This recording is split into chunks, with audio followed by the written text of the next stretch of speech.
조선 왕조 때 이럴 때는 8명이 영의정 정승을 했던 무당 이회영 선생 6형제가 있었어요. 그야말로 삼한갑족이죠. 그런데 그때 당시 대부분이 조선 왕조, 고위, 대감, 대신 이런 사람들이 일제에 친일파가 됐을 때 이 사람들은 전 재산을 팔아가지고 고향이 경기도 양주였는데 그때 양주에서 서울까지 한양까지 올라오면은 그 사람들 전답을 받지 않고는 못 올 정도로 재산이 많았어요.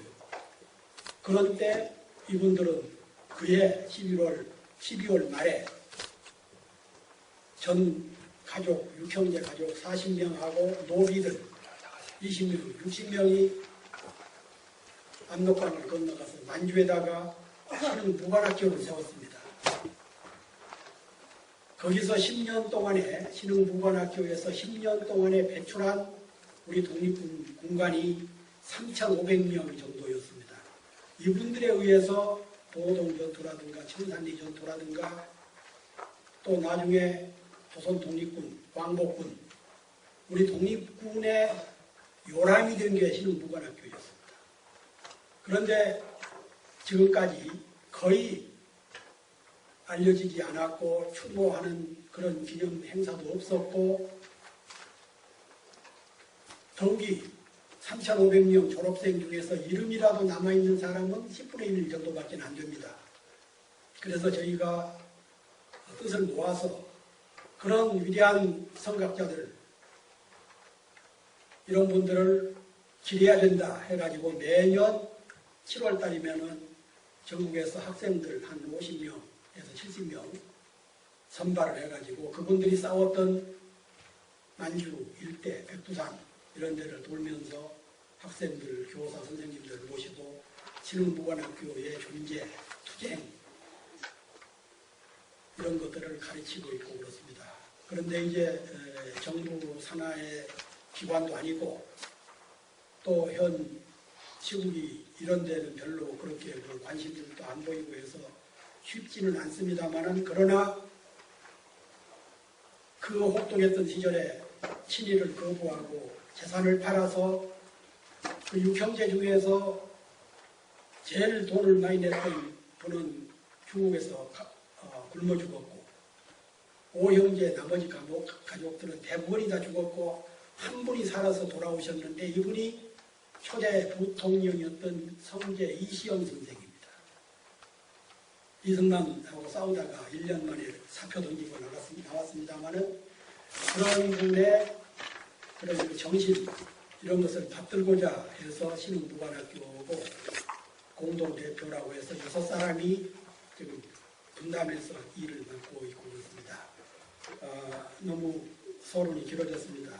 오늘 제가 여러분들하고 토론을 하고자 하는 것은 현대사와 우리나라 현대사와 정의 어찌 보면은 좀 추상적인 것 같기도 하고 어찌 보면은 다 아는 얘기 아니냐 하실 수도 있는데 기왕이면은 이 정의라는 게 뭐고 우리나라에서 현대사에서 정의라는 문제가 얼마만큼 소외되어 왔고 개척되고 있고 현 시점에 있어서도 바로 한 달 반쯤에 이 근처 진도에서 벌어졌던 그 세월호 참사 이런 것도 정의가 실종됐기 때문에 일어난 현상이다. 그래서 오늘은 그 정의의 문제를 가지고 얘기를 나누고자 합니다. 여러분들에게 그 배포해드린 유인물은 시간 나신 대로 한 번씩 읽어보시고 이것을 중심으로 해서 제가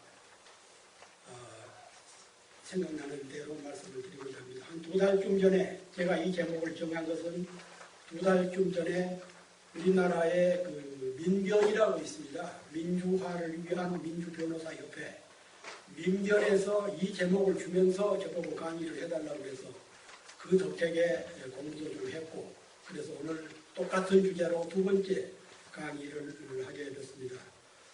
우리를 가슴 아프게 하는 그 세월호 참사가 바로 이제 얼마 있으면 2달이 됩니다만은 그 아픔이 아마 여기 계신 여러분들이나 저나 똑같을 겁니다. 원인은 인재지만 사람이 만든 잘못이었지만 단 한 명도 후계하지 못하는 것은 관제다. 우리나라가 조선업이 세계 1위고 IT 산업도 세계 1위고 경제 대국이고 그러는데 온 국민이 지켜보는 가운데 어떻게 그렇게 그 많은 잠수함, 많은 구조선들이 가고 헬리콥터가 뜨고 했는데도 한 사람도 구제하지 못하는 그런 참담한 결과를 만들게 됐는지. 최근까지 우리는 짧은 기간에 민주주의와 산업화를 동시에 압축적으로 성공을 했다라는 것을 자부를 해왔죠. 민주주의도 성취를 했고 산업화도 성취를 했다. 그런데 최근에 와서 민주주의도 무너지고 있고 산업화도 무너지고 있고 소수 독점 기업들, 재벌들 한 사람이 하루에 1,000만 원씩을 벌어들이는 그런 그 기득 세력들의 행패, 일반 국민들, 일반 노동자들의 한 시간의 일당이 한 시간에 그 최소 임금이 11,500원 정도인데 기껏해야 한 달이면은 100만 원이 조금 넘을까 말까 하는 사람들이 대부분인데 기득 세력들은 하루에 1,000만 원. 바로 안대희 국무총리가 다행히 그나마 사퇴를 했기망정이지 이런 분이 국무총리였다고 그러면은 대다수 99%의 국민들은 좌절과 실망을 금치 못했을 겁니다. 그런데 문제는 이런 안대희 한 사람뿐만 아니라 우리 이 보수 기득 세력들이 대부분이 그런 사람들이라는 겁니다. 우리 국민들 국민 소득이 지금 25,000달러 수준이 됩니다. 그런데 평균 국민 소득은 정규직이라고 해봐야 한 연 3천만 원, 4천만 원. 비정규직 70%, 65% 이상 차지하고 있는 비정규직은 한 달에 120만 원, 130만 원. 그런 참담한 현실인데 일부 소수의 기득 세력들은 하루에 1,000만 원. 세계적으로 빈부격차가 강화되고 있고 그렇습니다만은 우리나라는 특히 심한 편입니다. 현대라든가 삼성 재벌그룹 한두 개 그룹이 생산 소득이 이 사람들이 가지고 있는 재산이 소득이 전체 국민이 가지고 있는 소득하고 거의 맞먹습니다. 소수의 재벌들이 총 생산의 반을 차지하고 있다는 것은 이것을 우리가 누리고 있는 자본주의, 현 대한민국이 추구하고 있는 자본주의 체제가 얼마만큼 어려움에 빠져 있는지 이것을 상징적으로 얘기가 됩니다. 그 아까운 우리 자제들, 조카들, 형제들 차가운 물 속에 집어 빠져 들어가는 것을 지켜보면서 우리들이 뭘 해야 될 것인지 우리들이 살아가고 있는 아끼고 하는 우리 대한민국을 반듯하게 구제하기 위해서는 어떤 길이 필요한지 그래서 오늘은 특별히 정의라는 문제 우리가 새삼스럽게 이런 정의 문제를 논의하지 않더라도 자유, 정의, 진리 인류가 인간이 추구하는 3대 가치지요. 진리가 무너지면은 자유가 무너지면은 그리고 정의가 사라진다 그러면은 그 사회는 야만일 수밖에 없습니다. 그 유명한 플라톤이 그런 얘기를 했죠. 정의가 없는 권력은 강도 집단이다. 이것은 어떤 특정한 집단을 의미하는 게 아니라 그 2000년 전에 플라톤이 철학자, 아테네의 철학자 플라톤이 하는 얘기입니다. 정의가 존재하지 않는 정치 권력은 강도 집단하고 진배가 없다. 우리 사회에는 지금 특히 이명박 정권 시대부터 온 국민이 특히 광주 민주항쟁, 6월 항쟁을 통해서 쟁취했던 민주주의적인 가치가, 정의의 가치가 이명박 근해 정권에 와서 상당 부분이 회귀하거나 옛날로 돌아갔거나 공중으로 사라져버린 그런 실정입니다. 그 고대 그리스의 시인 솔로라는 분이 있는데 이런 말씀을 했더라고요. 피해를 입지 않는 자가 피해를 입는 자와 똑같이 분노할 때 정의는 실현된다. 우리가 다행히 그때 그 시점에서 세월호를 타지 않아서 살아남았지. 또 유사한 사건이 언제 어떻게 최근에는 어제만 하더라도 전국에서 불바다가 된 데가 몇 군데가 있었고 짧은 기간에 26명이라는 그런 그 거동이 불편한 분들이 돌아가셔버리고 그래서 물불 가리지 않고 우리 주변에 닥치고 있는 이 위기 상황 이런 것들이 기본적으로는 정의가 사라져버렸기 때문에 그러지 않는가 싶습니다.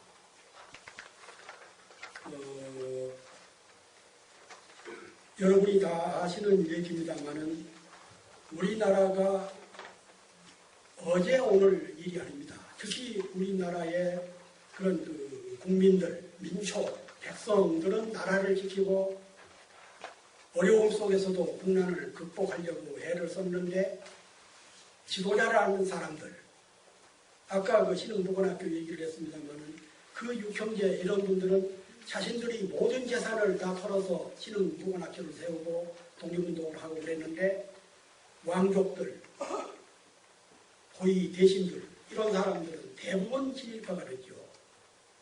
고려 왕조가 망할 때 72현, 운동 72현 학생들 아시지요? 그래도 고려는 끝까지 지절을 지켰던 72현인이 이성계 쿠데타에 가담하지 않고 고려에 충성을 다했습니다. 그런데 조선왕조가 망할 때는 비슷하게 76명이 대신들이 왕족들이 일본으로부터 자주를 받았어요. 그런데 공교롭게도 그 중에서 4사람은 나중에 반납을 했습니다. 자주를. 그래서 72명이 된 거예요. 고려의 72현인은 민족적인 그런 절사 노릇을 했고 조선시대의 72는 친일파, 민족 반역자, 애국노. 그래서 역사의 우연이라는 게 존재한다 그러면 어떻게 그렇게 500년 시차를 두고 비슷한 일이 벌어졌는데 반대의 길이 걸었던가. 과연 조선시대의 가치관이라는 게 정통유학 주자학 아닙니까? 정통유학 주자학이라는 것이 나라에는 충성하고 부모에는 효도한다. 충효사상입니다. 백성들한테는 충효사상을 그렇게 가르치면서 국난이 닥치니까 자신들은 내빼버린 거죠. 그게 바로 우리나라 초대 대통령 일부에서 건국 대통령이라고 추앙하는 이승만 대통령입니다. 1950년 6월 26일 날, 6월 25일 날 북한 인민군이 전면 남침을 했죠. 새벽 4시에. 그런데 이승만 대통령은 그날 일요일인데 보고도 못 받고 경예루에서 낚시질을 하다가 그 보고를 받고 한 2시간 후에 국무회의를 열고 결정했다는 게 일본에 있는 메가더에게 전화를 해서 지금 북한군이 쳐들어왔으니까 빨리 도와달라. 한 나라 대통령으로서는 참 할 수 없는 무능한 처신이었지요. 그리고는 그 전에 입만 열면은 평양에서 점심을 먹고 신의주에 가서 저녁을 먹는다. 북진통일. 김구 선생 죽여버리고 통일 정부 수립 논자들 전부 제거하거나 용어로 몰아붙이고 그런 짓을 하다가 막상 북한군이 쳐들어오니까 녹음을 했어요. 우리 군인들이 북군이 방어를 잘하고 있으니까 서울 시민들은 안심하고 생업에 열중하라. 그리고는 6월 27일 날 새벽 2시에 서울역에 됐던 기차로 도망가 버린 겁니다. 이승만이 서울을 빠져나간 그 시점 30분 후에 그때는 지금은 서울에 한강에 다리가 여러 개 있습니다만 그때는 한강 철교 하나밖에 없었는데 그걸 폭파시켜버렸어요. 그 위에 있었던 사람이 600명이라고 하고 1200명이라고 합니다. 그러니까 이승만 도피하는데 혹시 지장이 될까 봐서 백성들이 안중에 없이 놔두고 도망가 버린 겁니다. 그리고는 돌아와서는 인천 수도 후에 다시 서울로 돌아와서는 북한군의 인민군에게 밥 해주고 집 제공하고 부여겠다 해가지고 수만 명을 감옥에다 넣고 탄압을 했습니다. 이것은 마치 임진왜란 때 또 비슷했습니다.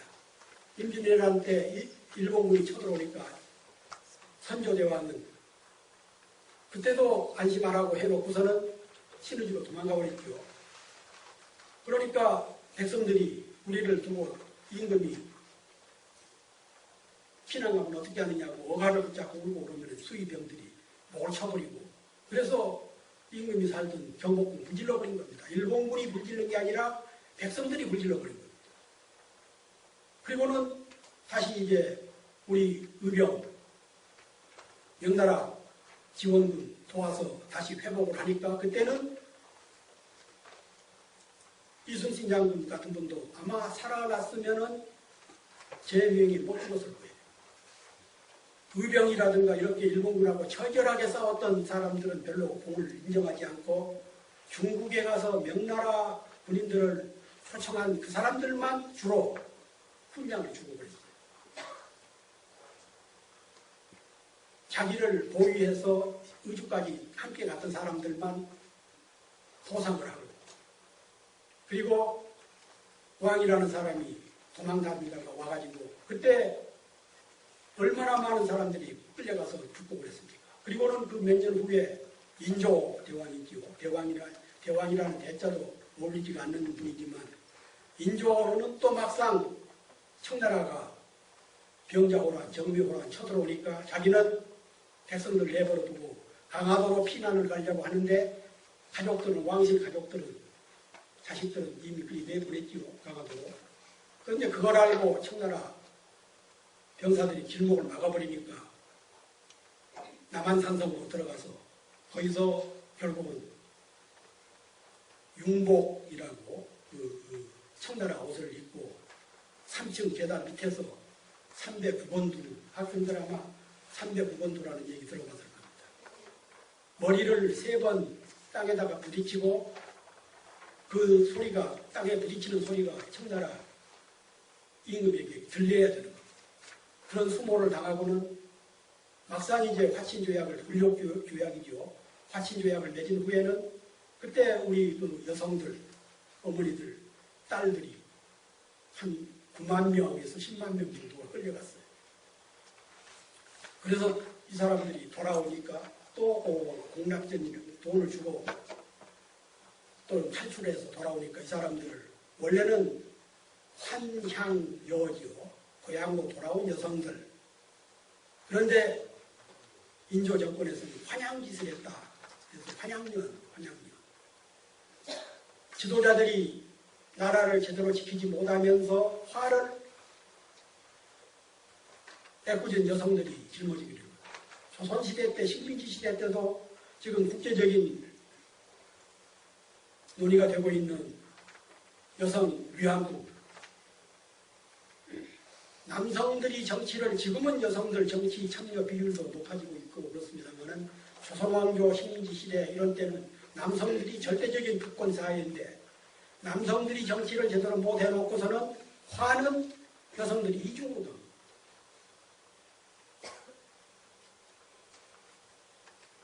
이렇게 왕족이나 귀족, 지배층은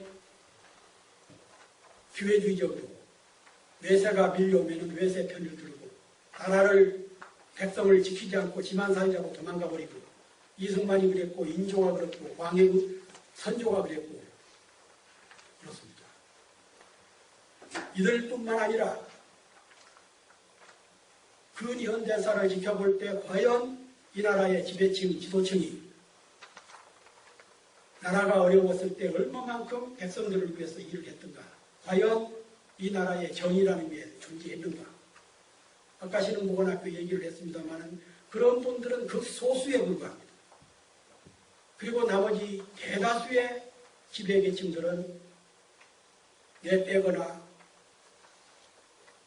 타협하거나 굴복하거나 외국노가 되거나 친일파, 친미파, 친청파, 친중파 이런 일을 하면서 살아왔는데 그나마 우리가 이렇게 그런 속에서도 이렇게 살아온 것은 참 우리 백성들, 우리 민중들, 민초들의 힘 때문입니다. 이승만은 제가 이달 말쯤에 책을 한 권 준비해서 나오겠습니다만은 이승만은 그 판에도 백범 기부 선생을 암살했던 안두희를 육군 교도소에 수감되어 있었는데 서울의 제일 은행 금고 같은 것도 다 내버려두고 국가의 비밀 기록 이런 것들도 전부 다 적진 앞에 던지고 유일하게 데리고 간 게 안두희를 데리고 자기 정치적인 라이벌이었던 백범 선생을 죽인 사람이죠. 이런 현상들을 우리가 역사에서 지켜보면서 과연 이 나라에 정의가 존재하는가? 정의라고 하면은 이제 차차 얘기를 하겠습니다만은 인간이 기본적으로 지켜야 될 가장 원초적인 도덕감정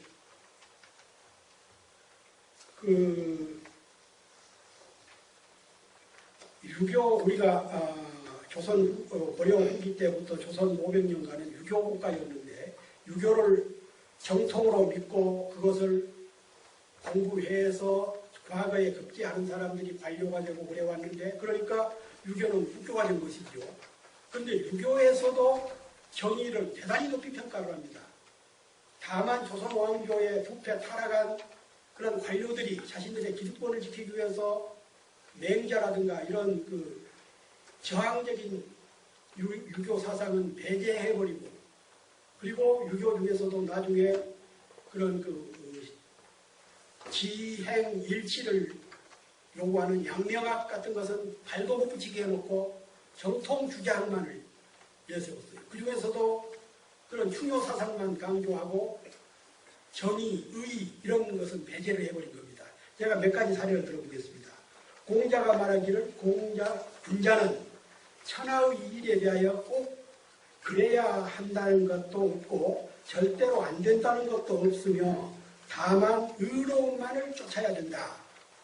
그러니까 공자 같은 사람도 이 세상에 절대로 꼭 해야 된다는 것도 없고 안 해도 된다는 것도 없지만 그러나 의만은 지켜라.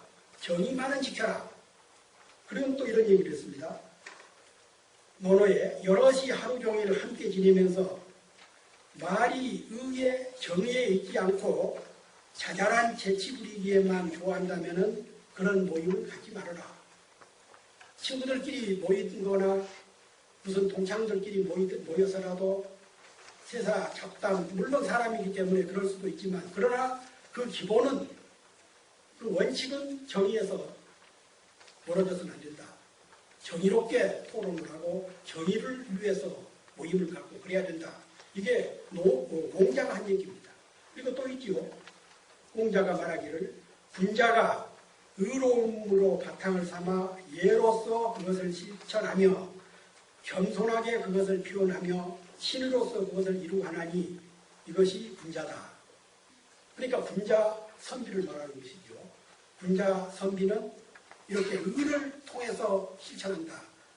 제가 오늘 한겨레 신문에다가 이따 끝나갈 무렵에 한번 읽어드리겠습니다만 정부의 이인자라고 하는 사람의 행태 이것에 대해서 당신이 그 사람이 자기가 선비라고 그랬더라고요. 좀 따끔하게 한 말씀을 드려놨습니다. 안중근 의사가 이또 히로부미를 처단하고 감옥에 있을 때 이분이 기본적인 가치가 위급을 당하면 목숨을 버리고 이득을 보면 의를 취해라.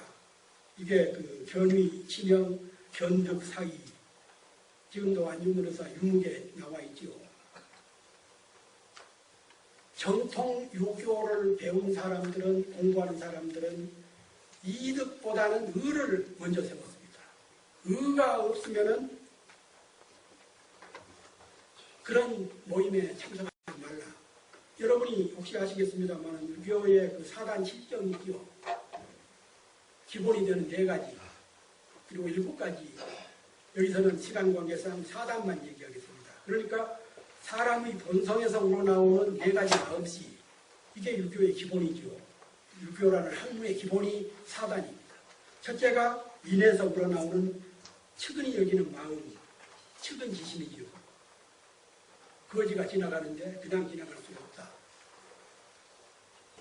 추운 겨울에 노인이 포도새 벌벌 떨고 있는데 그냥 지나갈 수가 없지 않느냐. 이게 측은지심입니다.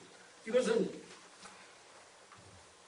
인간인 이상 누구에게나 다 있는 것이죠. 불쌍한 사람을 보면은 가엾이 여기는 마음.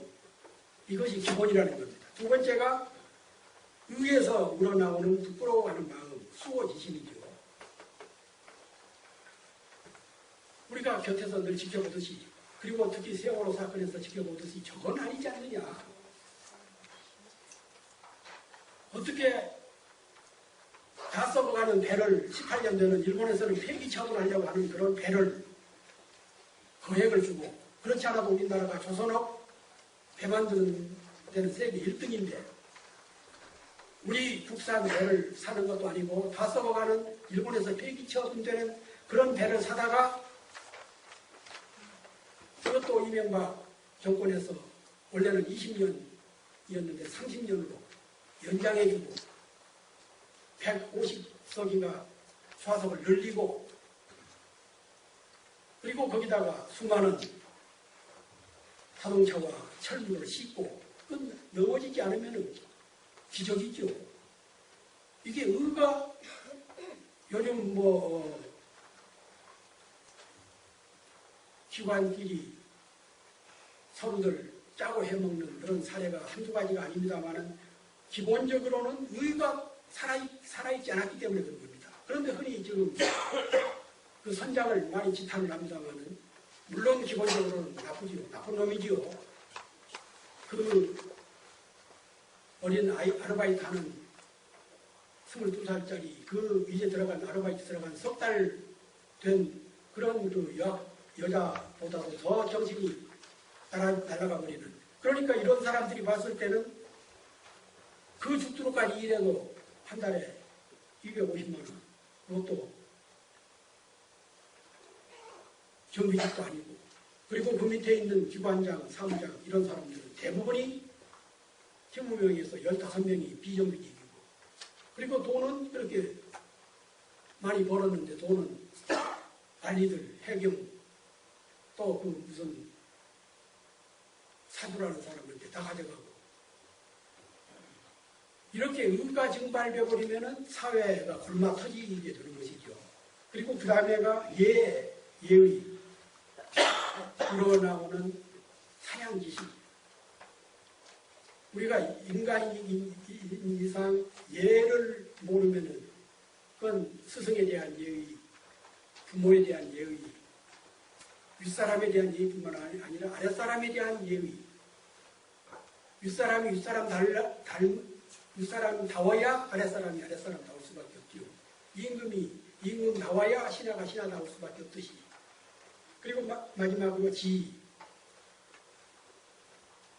시비지심. 우리가 이 유교의 잘못된 교육을 하다 보니까 지금도 학교 같은 데서는 비판이라는 것을 대단히 싫어하지요. 시비지심, 옳고 그름을 밝혀내는 것이, 이것이 인간의 기본입니다. 방금 제가 말씀드린 대로 사단에 나온 인의지심, 인의예지. 그래서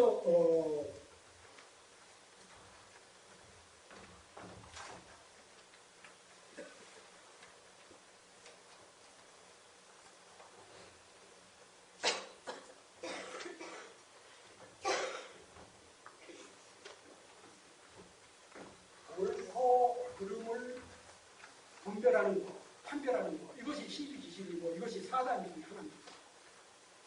그런데 마침 우리나라에서는 시비를 하면은 저놈은 불량한 놈, 저놈은 종북, 저놈은 빨갱이, 저놈은 예의도 모르는 놈.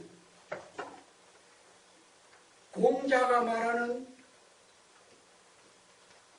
유교의 기본 사상 중에 이렇게 인과 의와 예와 지가 있어서 측은지심, 수호지심, 그리고 사양지심, 시비지심이 있고 옳고 그름을 따질 수 있을 때 시민적인 권리, 시민적인 자격이 있는 것이죠. 그리고 이 비판이라는 것은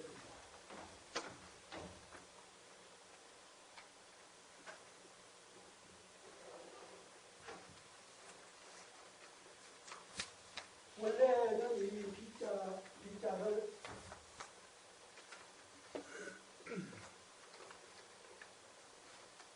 시, 옳고 그름을 알고 살고자 쪼개버리고 옳고 그름을 뒤 여성짝 죽여보듯이 뒤집어 보듯이 보이는 것이 비판인 것, 반대하고는 다른 것이죠. 그런데 잘못된 유교, 조선왕조 이래 지금까지 유교 교육은 비판을 하면은 이것은 마치 잘못된 것처럼, 예의가 없는 것처럼, 민주주의는 건전한 비판 속에서 이루어지는 것이 아닙니까? 그래서 야당이 있고, 자유언론이 있고, 노동조합이 있고, 시민단체가 있는 게, 그래야 건강한 사회가 이루어지는 거고, 비판을 수용하고 비판을 받아들이는 데서 민주주의가 건전하게 발전할 수 있는 것이죠. 그래서 저는 젊은 학생들한테 이 비판 정신을 가져라. 인류가 이만큼 발전하고 이문학이 이만큼 발전하고 과학기술이 이만큼 발전하게 된 것은 비판 정신이기 때문입니다. 비판이 없었다고 보세요. 이제 몇 년 있으면 500년이 되는데 독일의 종교개혁을 주창했던 누구죠? 마르틴 루터. 마르틴 루터가 카톨릭의 절대 권력에 비판을 하다가 결국은 종교개혁까지 이루어졌는데 우리 사회에서도 지금 소수의 그 기득 세력들, 잘못된 가치관을 가지고 국가를 특정 지역, 특정 계열, 특정 학맥 이런 걸로 통치하려고 하는 그런 잘못된 사고에 대해서는 우리가 강하게 비판을 해야 되고 그럴 때 건전한 민주주의, 건전한 대한민국이 발전될 수가 있는 것일 때 볼 때 우리의 국민들이 할 일은 참 많다. 지금은 그런 용어를 쓰는지 모르겠습니다만 저희가 학교 다닐 때 어렸을 때만 하더라도 우수상을 주려면 품행이 방정하고 그렇게 했었죠. 그런데 이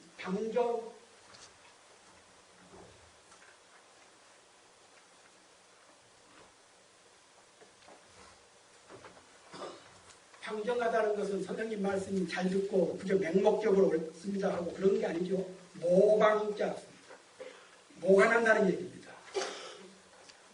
잘못된 부분은 질문을 하고 잘못된 사회 현상에 대해서는 비판을 하고 이것이 서로 유교 국가였던 조선 왕조 시대 서당에서도 품행을 방정한 사람을 높이 평가를 합니다. 그런데 최근에는 대학까지도 거의 비판, 토론 이런 게 없어져 버리고 그래서 우리나라의 진정한 위기는 제가 봤을 때는 이런 비판 정신 이런 것을 어렸을 때부터 없애버리는 거. 학생들이 세월호에서 뭐라고 그랬습니까? 기다려라. 이것은 수직적으로 수평적으로 토론하고 왜 잘못된 것을 항의를 하고 해야 되는데 위에서 기다려라. 그리고는 지네는 도망가 버린 것이죠.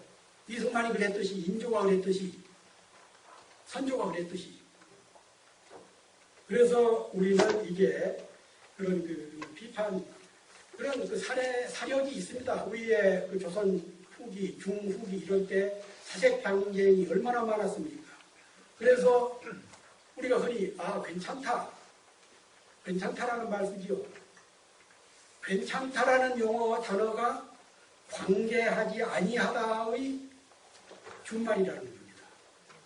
사색당쟁이라든가 이런 데 워낙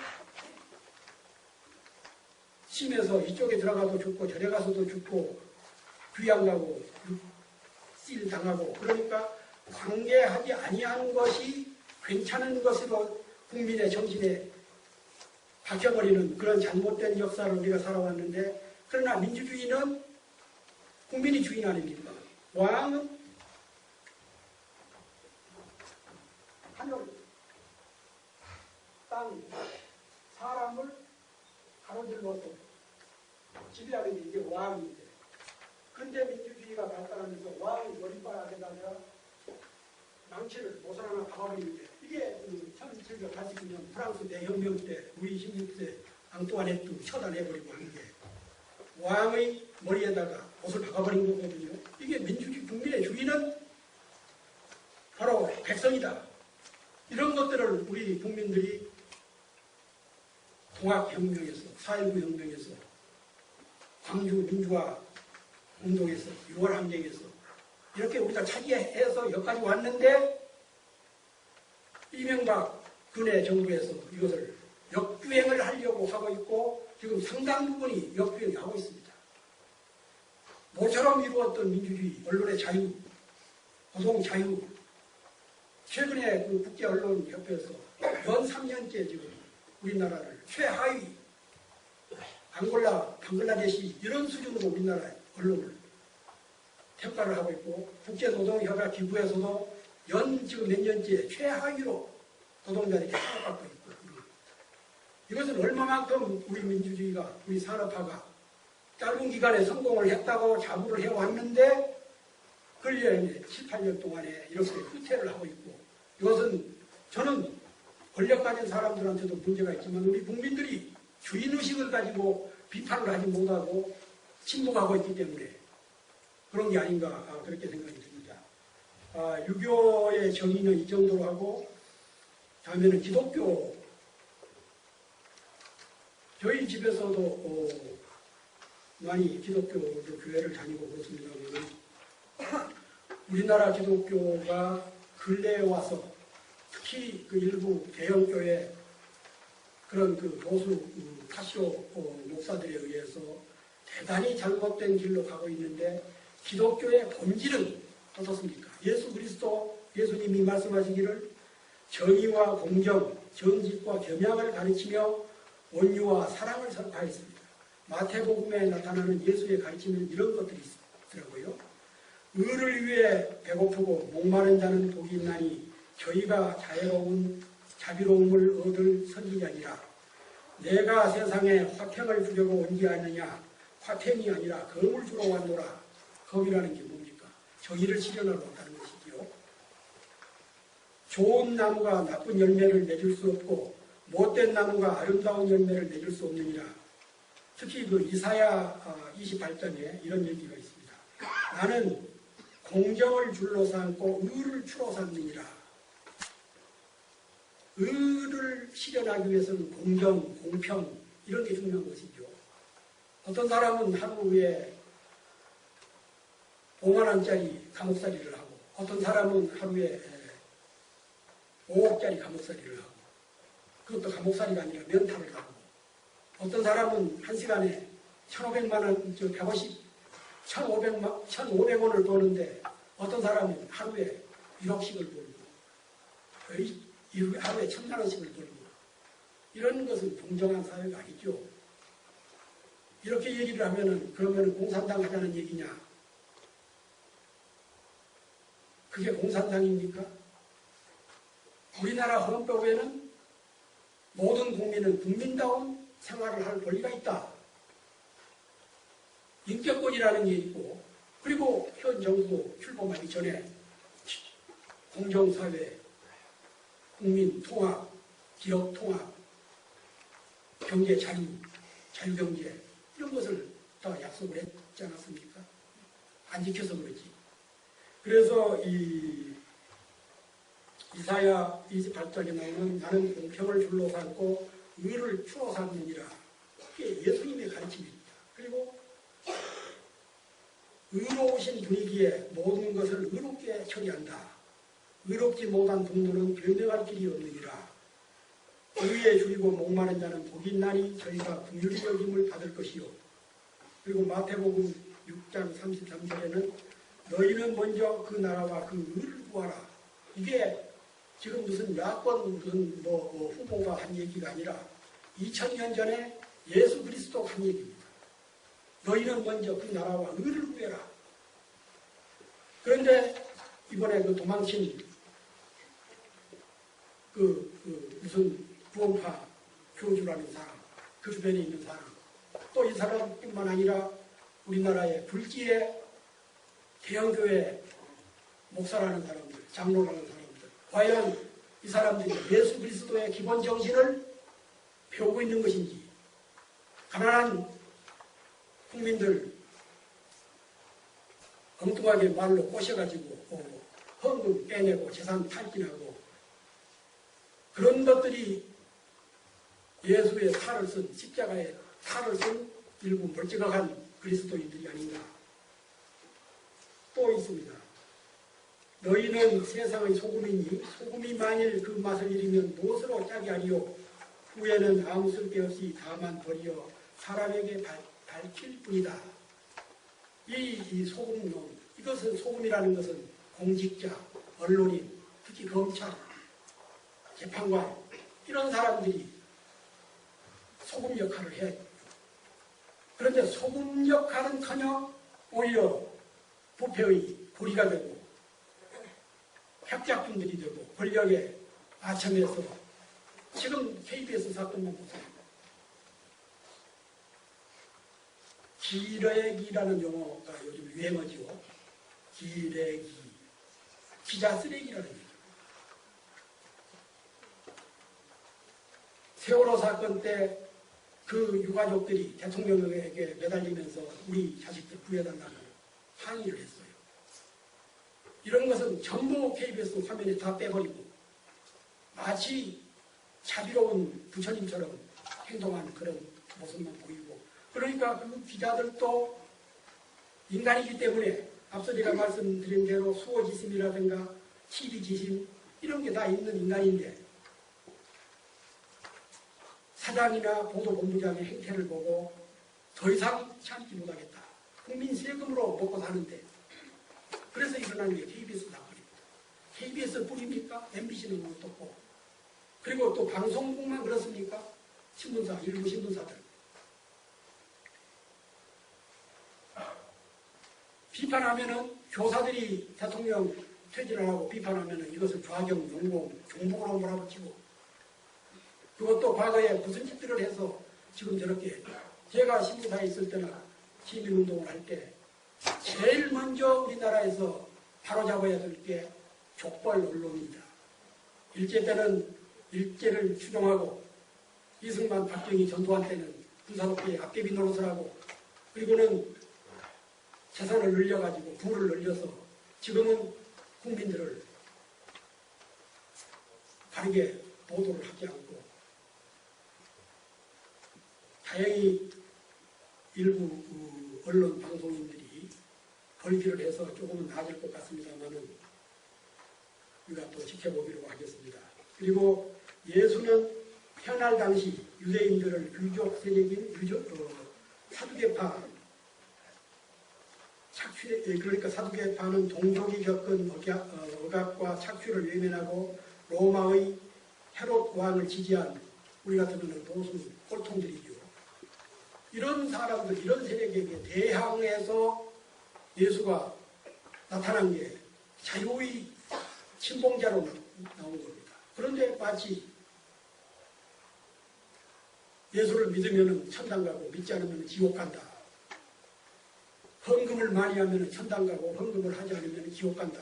마치 500년 전에 가톨릭이 그렇게 타락해서 기독교 종교 개혁이 이루어졌듯이 우리나라에서도 지금 언론개혁과 관계개혁도 중요하지만 종교개혁이 시급합니다. 영혼 구제도 중요하지만 사회가 온통 비투성인데 이명박 같은 사람은 그 교회의 장로였지요. 얼마나 많은 못된 짓을 많이 하고 물러갔습니까? 그래도 노무현 대통령이 아마 그 지경이었다 그러면 토막살이를 해도 부관참시를 해도 가만뒀을 텐데 더 이상 침묵을 하지 않았을 텐데 이 사람들 하는 과거의 행태를 보면 22조 7천억을 우리 전통적인 사대강에 퍼붓지요. 그거 다 지금 되돌리려고만 해도 똑같은 비슷한 돈이 들어간다고 그러더라고요. 그리고 아직 언론에 보도도 안 되고 있습니다. 그와 비슷한 금액의 해외 개발, 자원 개발 투자, 이건 부패, 복마전입니다. 그리고 그때 당시 친여 언론들이 노무현 집을 향해서 복마전. 근데 혹시 가보신 분 있을 수 있겠습니다만 이명박이 자기 아방궁 같은 집을 짓는 것에 비하면 4분의 1도 안 되는 비용을 가지고 지었는데 같은 전직 대통령인데 한 사람한테는 그렇게 마치 역적처럼 몰아붙이고 한 사람한테는 입도 뻥긋하지 않는 그런 것은 보면 저는 우리나라의 여당 기득 세력도 문제가 많지만 야당 또한 작지가 않다고 책임이. 그 많은 국민의 혈세를 자원 개발한다고 아프리카, 중남미 이런 데다가 얼마만큼 쏟아 부었는데 거의 대부분이 침묵해버리고 있는 이런 상태입니다. 예수님이 무장공지를 통해서 로마에서 독립해야 한다면서 실제로 로마와 싸웠고 그리고 외세에게 영합해서 기득권을 지키고자 했던 그런 세력과 싸웠던 게 예수의 일생입니다. 결국은 십자가에 못 박혀 있고 참담한 희생을 치렀지만 예수 그리스도의 본분은 의를 위해서 싸운 소금이 되고자 했던 그런 건데 우리나라에 들어와서는 영혼 구제. 그래서 그 유교의 정의관과 기독교의 정의관을 간략하게 살펴봤습니다. 앞서 제가 우리나라 지도층의 그런 타락, 부패 얘기를 했습니다만은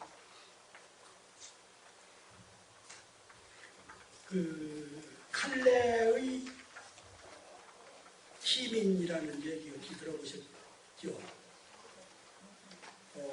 영국과 14세기 때 영국과 프랑스가 100년 전쟁을 할 때 에드워드 3세가 1년 동안 프랑스 칼레 시를 공격을 했는데도 칼레 시민들이 총 단합을 해서 얼마만큼 저항을 심했던지 에드워드가 그런 얘기를 했어요. 내가 만약 칼레 시를 정복하면은 남녀노소를 막론하고 시를 말려버리겠다. 그래서 1년 만에 총 병력을 투입해서 칼레 시를 점령을 했어요. 약속대로 다 죽이려고 하니까 신하들이 그래야마 그런 데는 그때는 그래도 다른 말 하는 신하가 있었던 모양이에요. 신하가 이제 다 폐하의 백성인데 다 죽여버리면 누구를 가지고 다스리느냐. 그래서 왕이 생각해보니까 그렇듯 하거든요.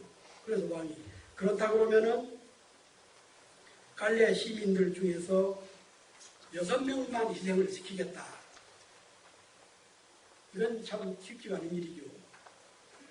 누가 한 몇십만 명 중에서 누가 먼저 죽겠다고 하겠습니까? 그런데 어느 날 갈레시의 가장 부자 쌍페로라는 사람이 내가 먼저 죽겠다. 자진한 거죠.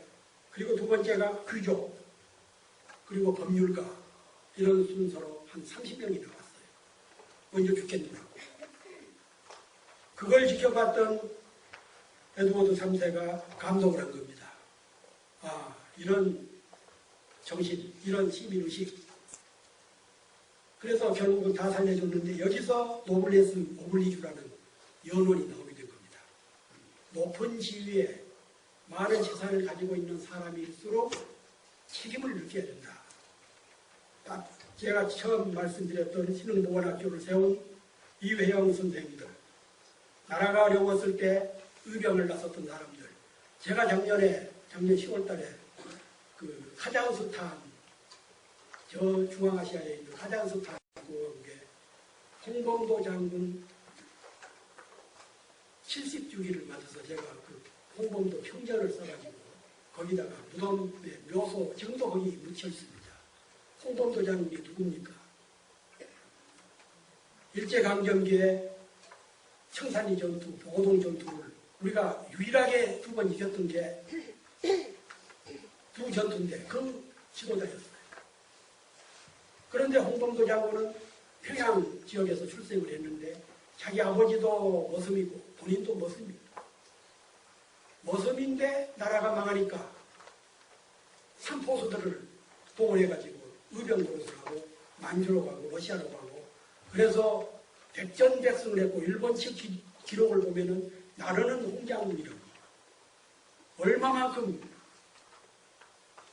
원래 산포수를 활동을 했기 때문에 그 백두산 지역을 잘 알았던 것도 중요하지만 용맹을 했죠. 용맹하고 대부분이 앞서 누누이 얘기했듯이 기득 세력들은 일본 악자리 노릇을 하고 있는데 머슴 출신이 왕조로부터나 이웃으로부터 천대와 멸시를 받아왔던 그런 사람이 나라가 망하니까 가장 앞장서서 의병을 하고 독립군을 하고 빨치산 노릇을 하면서 일본하고 싸우다가 1936년 러시아 블라디보스톡에서 스탈린이 우리 조선 고려족들, 조선 백성들 고려족 한 17만 명을 카자흐스탄하고 그쪽으로 중앙아시아로 다 쫓아내버린 겁니다.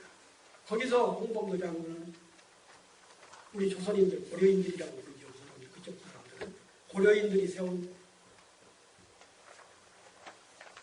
극장 수의를 하다가 해방 2년 전에 70세를 일기로 거기서 돌아가셨어요. 그런데 아직까지도 우리는 그 묘소를, 유해를 가져오지도 않고 모셔올 생각도 않고 있습니다. 그리고 작년 7월에는 저도 그쪽에 관심을 갖고 있어 중국에 있는 태양산, 태양산이라고 하죠. 태양산에 우리 그 조선의열대, 의열단, 의용대, 조선의용대라고도 하고 조선의용군이라고도 하죠.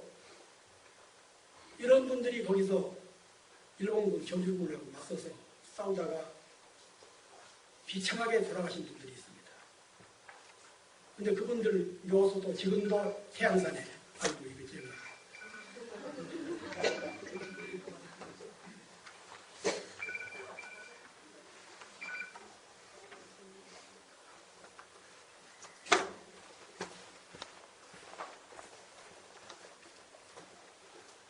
낡은 문교시 들어서 말이 나가고 미안합니다. 윤세주 열사라는 분 혹시 아십니까? 아마 모르는 게 정상입니다. 조선의용대 단장을 하면서 44살 때 거기서 일본군 관동군하고 싸우다가 거기서 죽었어요. 무덤이 지금도 태양산에 묻혀 있습니다. 얼마나 태양산이 험하냐 그러면은 제가 갔다 와서 어느 신문에다가 한번 썼는데 산제비도 날기 어려운 그런 곳이에요. 그런 곳에서 우리나라를 독립을 찾겠다고 일본군 중일군하고 싸웠는데 그때 일본군 중에서는 백선효 그리고 또 한 분 얘기는 안 하겠습니다.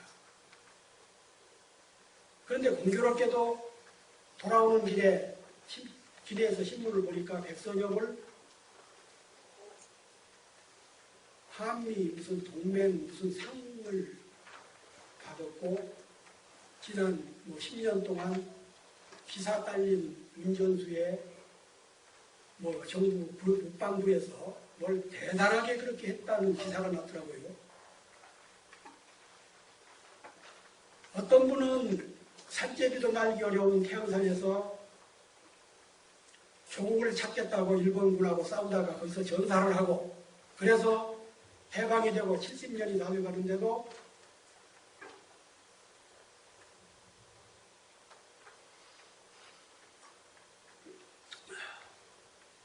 이영만리에 묻혀있고 그때 당시 동족들한테 총질을 했던 친일 군인들은 대를 이어서 출세하고 영광, 부귀 영광을 누리고 이것이 과연 이 나라의 역사 정의가 있다고 생각을 하는가? 우리 때는 또 그렇다 치지만 우리 후손들, 우리 자식들 100만 년, 1000만 년 이어갈 우리 후손들에게 이런 역사를 언제까지 물려줘야 될 것인가? 우리가 가슴 아프게 생각을 해야 될 부분들입니다. 작년, 올해는 아직 안 나왔습니다만은 작년도에 우리나라의 그 국가 청렴도 국제 투명성 기구에서 해마다 국가 청렴도를 조사를 하죠. 우리나라가 어느 정도 된 줄 아시겠습니까? 거의 꼴찌 수준입니다. 부정부패 얼마만큼 심한지, 얼마만큼 부정부패가 심하고 고위 관료들의 부패 타락이 현상이 심하면은 이것은 행정부뿐만 아니라 사법부, 검찰 통틀어서 하는 얘기입니다만은 변호사 대법원장을 그만두고 몇 달 만에 6개월인가 만에 몇 백억을 모을 수 있는 그런 사회, 어떻게 그게 가능합니까? 그리고 그 사람만이 그런 것이 아니라 그 중에서도 괜찮다는 사람을 골랐는데 그 모양이에요. 99대 1, 작년, 재작년에 튀니시아를 비롯해서 중남미, 라틴 아메리카 이런 데서 99대 1에 저항하면서 거의 전 세계적으로 비판이 일었었지요. 그런데 결국은 비득 세력들이 가지고 있는 권력, 군, 경찰, 깡패 이런 조직에 몰려서 대부분이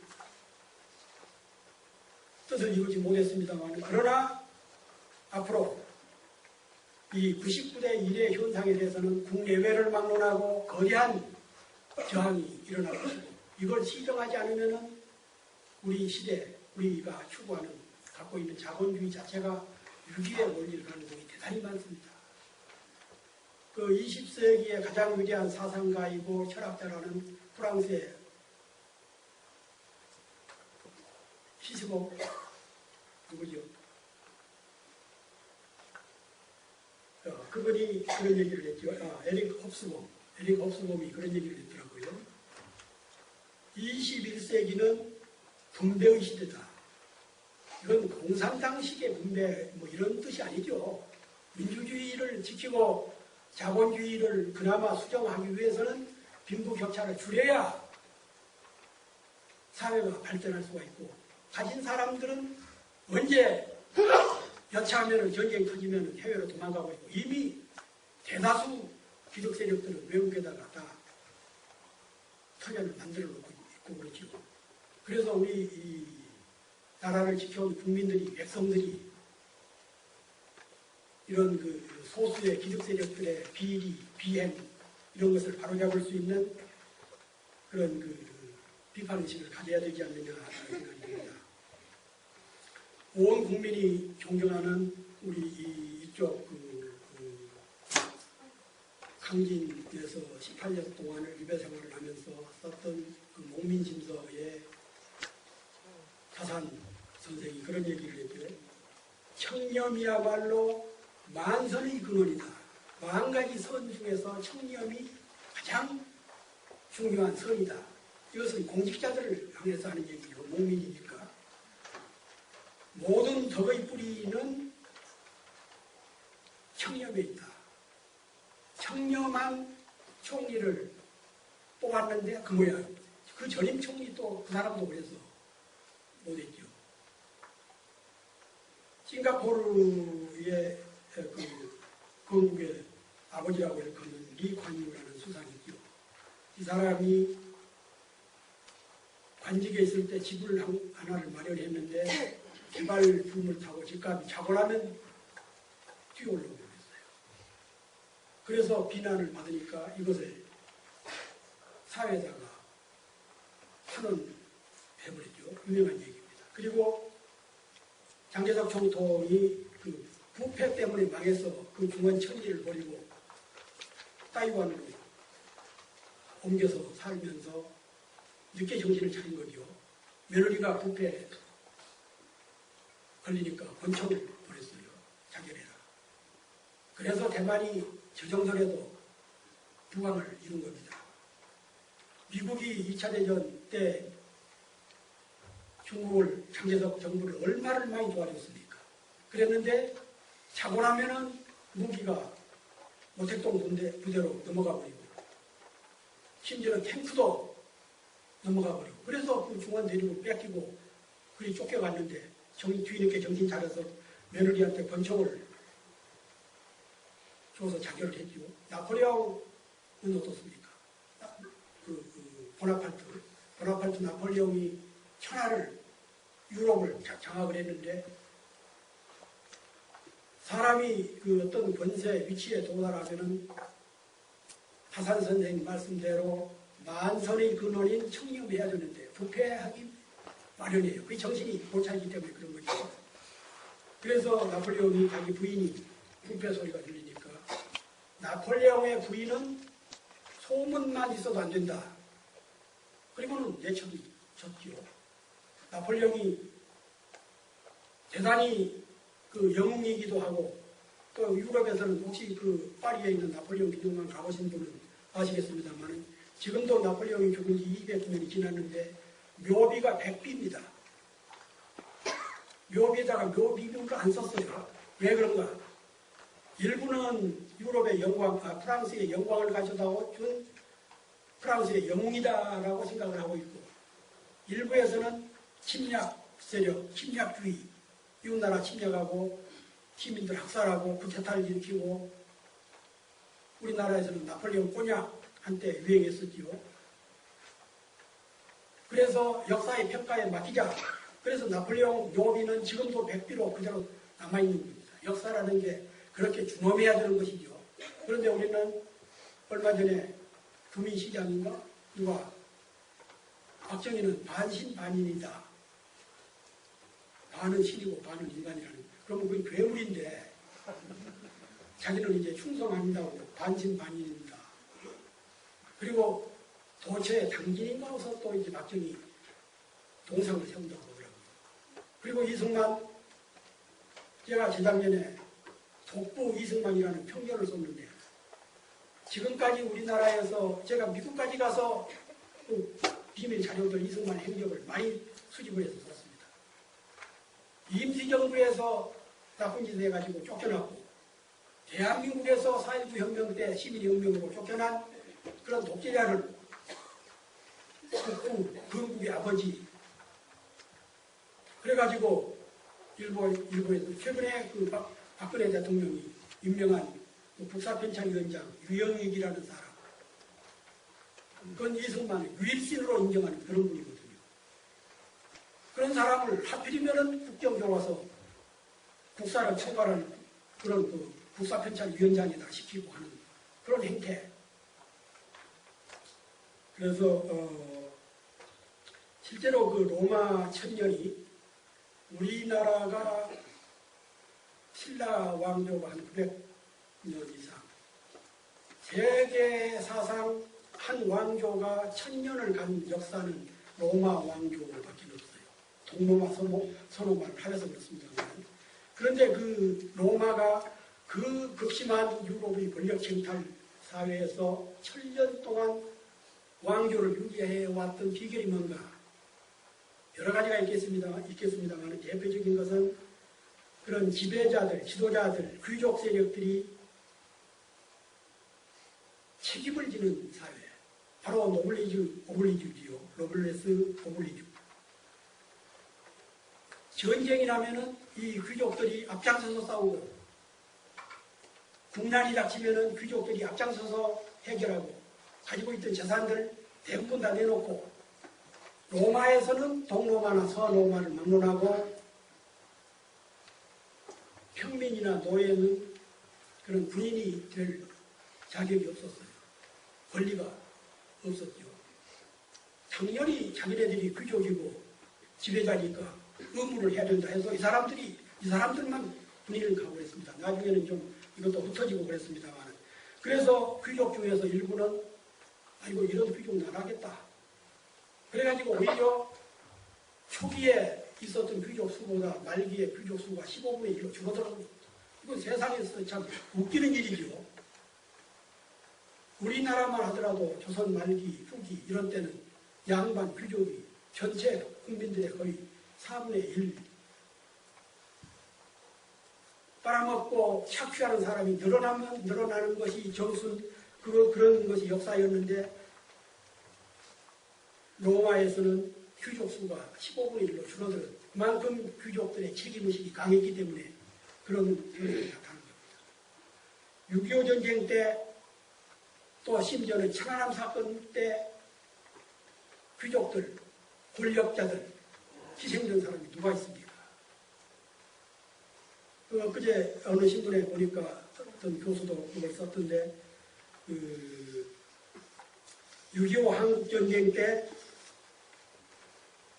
중국의 모택동 우리가 이 사람만 아니었으면 남북 통일이 그때 됐을 수가 있었었는데 모택동이 인민군을 대거 인해전술을 해서 내려보내기 때문에 우리가 이제 통일을 못 받습니다. 그거는 모택동의 장남이 팽덕회 사령관 그때 북한 북조선 지원 사령관이었지요. 팽덕회 사령관의 중국어 통역으로 근무하다가 유엔군 폭격으로 사망했어요. 모택동의 아들이 우리 같으면 박정희나 이승만의 아들이 전두환의 아들이 그랬다는 얘기입니다. 그런데 아닌 게 아니라 팽덕회 사령관이 큰일 났거든요. 자기를 돕던 사람이 하늘 같은 모택동의 아들을 죽었으니 그래서 그걸 비행기로 유해를 보내겠다고 그러니까 모택동이 무슨 소리냐. 다른 인민들의 자식들이 수만 명이 죽어서 다 지금 그쪽에 있는데 내 아들만 보내면 그게 되겠느냐. 그래서 안 보낸 겁니다. 싫어합니다. 그리고 유엔군 사령관 벤퍼스트 장군 이 사람이 공군 조종사로 출격을 했는데 격탈에 맞아서 죽었어요. 북쪽에 모택동의 아들, 남쪽에 유엔군 사령관의 아들. 그런데 남쪽에 그때 당시 조금 권력 가지거나 돈 가졌던 사람들은 자식들 군대 안 보냈지요. 우리 만만한 민초대의 아들들 군대 가서 총맞이 일선 부대장 부대에서 총맞이 죽으면서 했던 얘기가 빽빽 그랬다는 겁니다. 이건 누군가가 지어낸 얘기인지 모르겠습니다만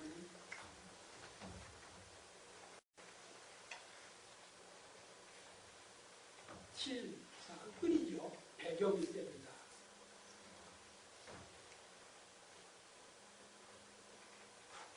지금은 우리가 카드로 다 결제하고 돈으로 결제하지만 자기가 때 이런 때는 쌀로 군대 안 가려면 쌀 몇 가마, 승진하려면 쌀 몇 가마 그런 시대입니다.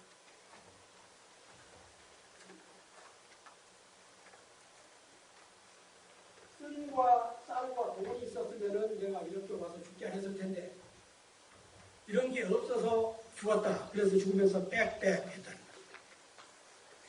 이런 아픔 속에서 아직도 우리 사회 일각에서는 권력과 돈과 명예와 모든 것을 다 차지하겠노라는 그런 세력들. 언제까지나 이런 비합리적인 정의가 통하지 않는 정의가 실종된 사회를 우리가 용납을 해야 되는가? 아직 할 말이 많은데 시간이 어떻게 됐습니까? 8시 14분. 제가 8시 반까지 하면 되나요? 그리고 30분간 토론하고.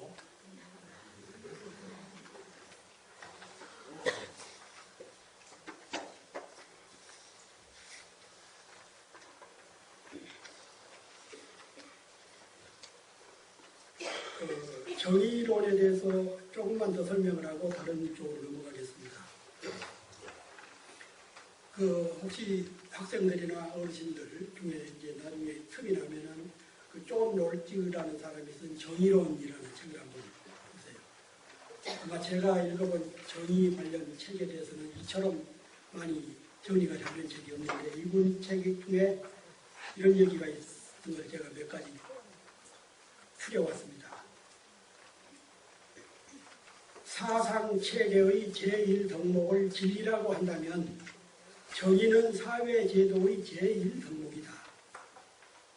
정의가 사라져버리면 아무리 평화가 오고 진리가 통용된다고 해도 정의 없는 사회, 앞서 제가 그 플라톤 얘기했지요. 정의 없는 권력은 강도 집단이다. 그래서 이 정의는 사회제도의 제1의 덕목이다. 이분이 정의론의 맨 끝에는 이런 대목이 나옵니다. 정의가 뭐냐? 케이크 자른 사람이 케이크를 자르려면 그 칼이 있어야죠. 생일 파티, 돌 파티 때 우리들이 흔히 하는 이게 서양 문화가 우리도 이제 고정화되고 있습니다만은 이 케이크를 자르는 사람이 제일 나중에 자기 몫을 앞에 사람들하고 똑같이 나누는 것이 정의다. 그러니까 아무리 정의론에 대해서 뭐 한 500쪽, 600쪽이 되는 많은 책인데 그거 읽다 보면은 뭔 소린지 잘 더욱이 서양 문명하고 우리가 많이 차이가 있고 해서 잘 모르는데 이 마지막 구절 칼을 가진 사람이 공정해야 된다는 겁니다. 그래야 정의가 수입이 되는 것이죠. 원시 시대 같은 때 우리는 생각할 때 마치 힘센 놈이 장땡인 것처럼 생각했는데 원시 부족 사회 이런 때 추장 이런 사람들이 그 권위를 유지할 수 있는 게 그 멧돼지라든가 사슴을 잡아가지고 공정하게 나누기 때문에 그렇다는 거예요. 그랬는데 오히려 2만 년, 3만 년 전에 원시 부족 시대보다도 현대 사회에서는 더 부패 타락하고 있죠. 도대체 그 어떤 정치인은 보니까 2조 7천억인가 있던데 그런 사람들이 권력까지 갖겠다고 그러고 명예까지 또 무슨 명예박사 그럼 다른 놈들은 뭘 하느냐는 겁니다. 그리고 돈 있는 사람들이 어떤 자리에 가면은 재단을 만들어서 기부를 하는 거 아시죠? 이명박 씨도 몇십억인가 해서 재단을 만들었죠. 그런데 그 재단이라는 게 자기 아들, 딸, 자기 신복을 이사로 시켜놓고 이것은 세금 탈세의 수법으로 이용하고 있는 거예요. 국민들이 생각할 때는 그 아베 대통령이 그 많은 재산 중에 뚝 잘라가지고 사회 환원했다더라. 실체는 탈세하는 겁니다. 일부 언론사들, 방송사들, 재벌 기업들, 재단법인들 얼마나 많이 가지고 있습니까? 이거 탈세 수법이고 재산 은닉 방법이고 그런 거거든요. 이런 것을 언론, 학자들, 야당이 파헤치고 그래서 건전한 사회를 만드는 것이 민주주의 국가인데 우리는 해방이 되고 내일 모레면 이제 70주년인데도 아직도 멀었지 않는가 이런 생각이 듭니다. 제가 앞서 소개했던 대로 오늘 아침에 제가 어느 신문에다가 썼던 그걸 한번 읽어드리면서 제 강의를 마무리하고 토론 시간을 갖도록 하겠습니다.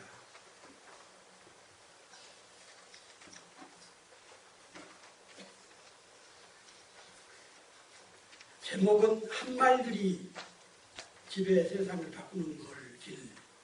한말들이. 그러니까 말 타고 다니는 말이 아니라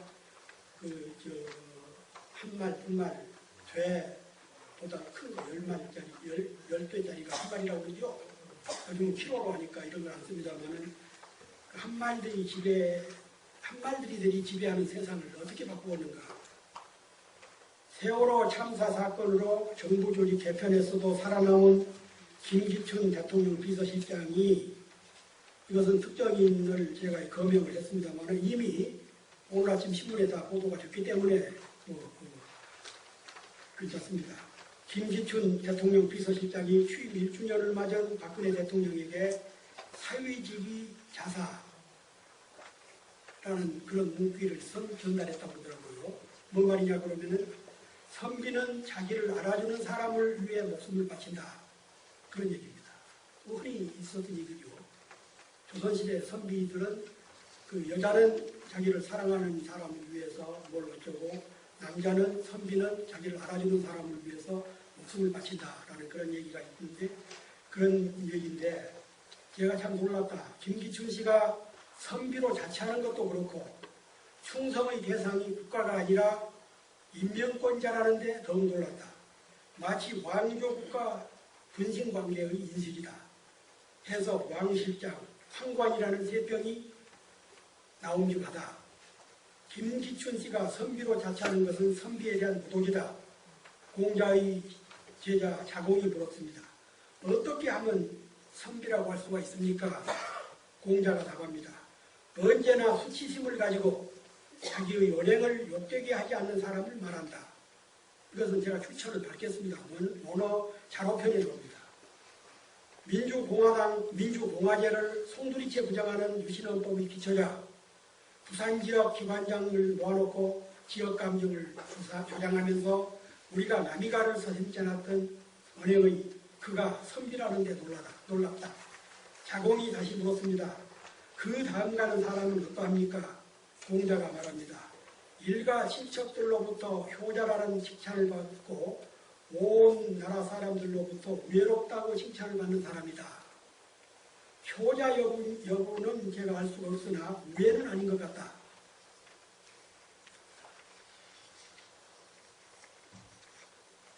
입법, 사법, 행정부 이건 총리 후보가 사퇴하기 전에 쓴 거니까 그렇게 썼습니다. 입법, 사법, 행정부 순회를 그러니까 삼부 요인을 순회를 비롯해서 정부 핵심 부서 대부분을 PK 부산 경남 출신으로 채워집니다. 실제로 그렇습니다. 제가 이것은 어떤 지역 감정을 갈등을 유발하는 얘기가 아니라 저는 부산이나 대구 가서도 이런 얘기를 합니다. 그의 고향 사람들과만 우애하고 지역 안배나 국민 통합은 안중에 없단 말인가. 물론 최종 인사권자의 책임이지만 청와대 인사위원장인 왕 실장의 역할을 모르는 사람은 없을 것이다. 자공이 또 물었습니다. 오늘날 정치를 맡고 있는 사람들은 어떻습니까? 공자가 정색을 하면서 말합니다. 한마디밖에 안 되는 것 작은 질량을 가진 사람들이야 논할 바가 못 된다. 그러니까 공자가 봤을 때 당시 그 나라에는 그 지배자들 수준이라는 게 한마디도 안 된다는 거예요. 그래서 한마디밖에 안 되는 작은 기량을 가진 사람이야 논할 바가 못 된다. 한말들이 국정을 농단하는 것은 공자 시대만은 아닌 것 같다. 세월호 참사는 인재로 시작하여 관제로 이어진 이명박근혜 정권의 적폐다.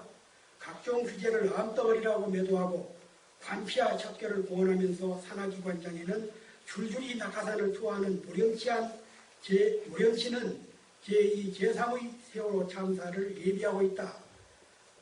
설계 수명이 끝난 원전의 재가동, 그것도 이명박 관리들이 원전 비리로 가득 찬 고리 1호기 수명 10년 연장 등은 이게 그것도 4월 16일 날 세월호 사건 참사가 일어난 그날 고리 원전을 10년을 또 연장했습니다. 이미 10년이 만기 30년이 지났는데 역사의 우연이랄까 이렇게 고약한 부분이 있어요. 그래서 세월호 참사는 300여 명의 고귀한 생명을 빼앗겼지만 원전의 재난은 300만 명 이상의 참사를 가져올 것이다. 정녕 한말들이들은 이런 일에 관심이 없는 것인가? 제가 작년 11월 달에 독일을 가서 강연을 한 번 한 적이 있는데 독일에서는 일본의 작년에 재작년이죠. 후쿠시마 원전 사태 난 후에 핵 발전소를 이제는 전부 다 포기를 했습니다. 독일이. 그런데 우리는 지금 34기가 가지고 있고 또 열 몇 기를 더 만든다는 것이죠. 그래서 우리가 이 관리들의 부패, 즉 정치인들의 타락, 언론의 그런 그 쓰레기 이런 것도 중요하지만 원전 문제 이건 우리 후손들, 우리 조상들로부터 5,000년 이어받은 이 강토 이걸 삽시간에 없애버릴 수 있는 그런 엄청난 폭발력을 가지고 있는 것이죠. 어떤 유명한 제가 이름을 잊었습니다만 그 프랑스 학자가 인류가 과학 문명을 발달해서 여기까지 왔는데 인류가 터전을 가지고 살고 있는 지구를 멸망시켜버릴 수 있는 과학기술을 만든 것도 인간이다. 21세기에 인류의 운명이 지극히 불안하다. 그런 얘기를 해요. 그래서 우리들이 함께 이 원전 문제 이런 것을 행복한 심정으로 얘기를 하고 틈만 나면은 전기도 아끼고 대체 에너지도 활용하고 그래야 됩니다. 세월호 참사는 이명박 근해 정권의 역주행의 종합편이다. 국가기관이 부정선거를 주도하고 정보기관이 간첩을 조작했다. 세계적인 언론 감시단체 프리덤 하우스가 발표한 2014년도 언론자유 순위에서 한국은 68위로 지난해보다 4단계나 더 추락했습니다. 김대중, 이명박, 노무현 정권 때는 상위 그룹이었는데 이 프리덤 하우스에서 조사한 것에 보면 세계 몽골 가장 세계 후진국가 수준입니다. 우리나라 언론 수준이라는 게. 국제노동총연맹이 139개국의 노동자 권리 지수를 산출해 발표한 내용에 따르면 한국은 최하위 5등급에 속한다. 앙골라, 인도네시아 이런 수준입니다. 노동자들이 정당한 헌법에 보장된 노동권을 행사하려고 그러면 경찰은 노동자 100명이 시위를 한다고 그러면 500명을 동원해가지고 포위해버리고 그리고 노동권을 봉쇄하기 위해서 엉뚱하게 집에다가 차압을 붙여버리고 하는 이런 그 노동운동을 멸살시키는 이런 행태. 도대체가 국격과 말만 이명박 씨가 특히 심했죠. 국격, 선진화. 우리가 근대화와 민주화를 이뤘으니까 이제는 선진화를 해야 된다. 얼마나 많이 들었습니까? 그리고 국격을 세워야 된다. 이런 그 국격이라든가 선진화가 과연 언론 자유, 생태 같은 우리 형제들 물속에다가 집어넣어버리고 하나도 못 구해는 그런 야만 하루에 1,000만 원씩을 끌어들이는 기득 세력들 이런 것들이 과연 우리나라가 대한민국 공화국이고 이런 것이 우리나라의 그 선진국이라고 할 수가 있는 것인지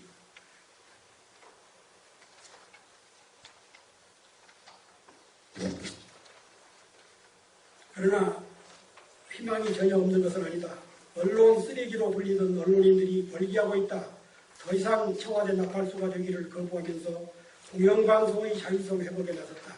하지만 2008년 촛불 집회 때 시민들로부터 쓰레기 세례를 받았던 거대 족벌신문들은 시대의 엄중함을 깨닫지 못하고 있다. 여전히 박비 여창가를 부르면서 비판자들을 종북으로 몰아친다. 저들 얼레기들이 쓰레기들이 침몰하거나 언론의 정도를 회복해야만이 우리나라의 남북화의 민주주의가 가능할 걸로 믿는다. 차제에 우리는 언론 자유에 대한 관심을 기울여야 될 때다. 반란단체를 만들지 못하게 정당이 있고 쿠데타를 막기 위해서 선거가 있다. 야당이 재구세를 하지 못하고 선거가 제기능을 하지 못하면 인재와 관제는 되풀이될 수밖에 없다. 국민소득 25,000달러는 소수 1%가 독식하고 민주주의와 노동주권은 세계에서 꼴찌에서 얻어진다. 한말들이 국경을 조용하게 놔두면 나라의 운명은 불안하다. 이런 의미에서 육사지방선거는 세월호 참사의 적폐를 청산할 수 있는 절호의 기회가 아닐까 싶다. 이것은 제가 썼는데 이 중에서 한 몇 구절은 빠지고 나왔더라고요. 이것은 그 지면 관계 때문에 그랬던 것 같습니다. 제가 서두에서 말씀드렸듯이 고대 그리스 신인 솔로가 말했죠. 피해를 입지 않는 자가 피해를 입는 자와 똑같이 분노할 때 정의가 실현이 된다. 그 얘기는 제가 참 아끼는 얘기입니다. 그리고 그 한나 아렌트라는 분이 있죠. 그 독일에서 나치하고 싸우다가 미국으로 망명해서 세계적인 20세기의 가장 위대한 정치 사상가라는 한나 아렌트 여자입니다. 이분이 생각 없이 사는 일상적인 삶이 악의 근원이다. 생각 없이. 그래서 이분이 내세운 철학 프레이즈, 그 가치가 악의 평범성. 히틀러나 아이히만, 유태인 600만 명을 학살한 아이히만 있죠. 아이히만 재판정에 가서 연구를 하고 재판 과정을 지켜보니까 아이히만이 그렇게 나쁜 놈이 아니더라는 겁니다. 생각하는 거나 이런 것들이. 그런데 독일 국민들이 악의 평범성에 그냥 놀아나서 처음에는 유태인 죽이고 그 다음에 사회주의자 죽이고 민주주의자 죽이고 기독교인 죽이고 천주교인 죽이고 그래서 나치 히틀러의 그런 그 저항기가 발동이 됐는데 이것이 보니까 안나 아렌트가 검토를 해보니까 생각 없이 사는 일상적인 삶이 그래 너 좋지 그래 너 찍어줄게. 그래서 우리가 그 건전한 민주시민이 되기 위해서는 그런 조금은 시국에 대해서 관심을 갖고 악은 악이고 비판할 건 비판하고 그래야 되지 않는가. 결코 비판이 부정하고 반대하는 건 아니다. 그리고 그 에밀 졸라 있죠.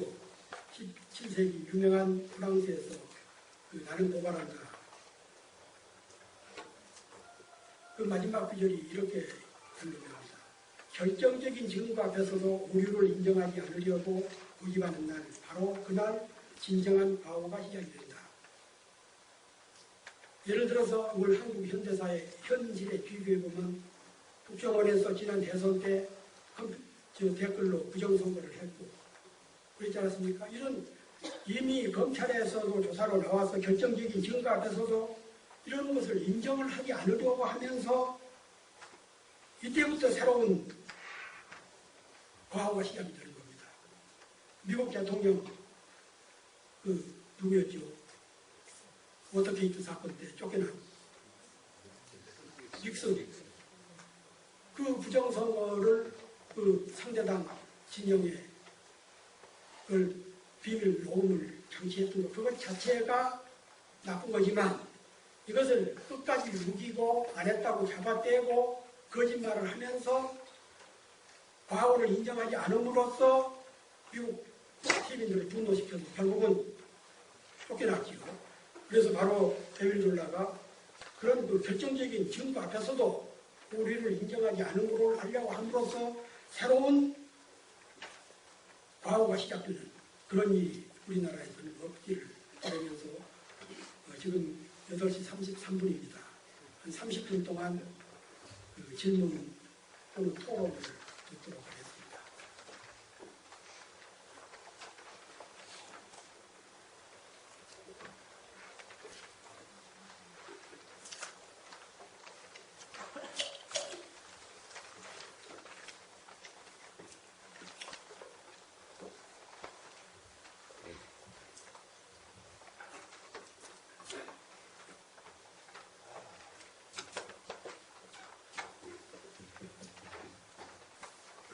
혹시 제가 말씀드린 강의 중에 의문나시거나 또 잘못된 것을 제가 인용했거나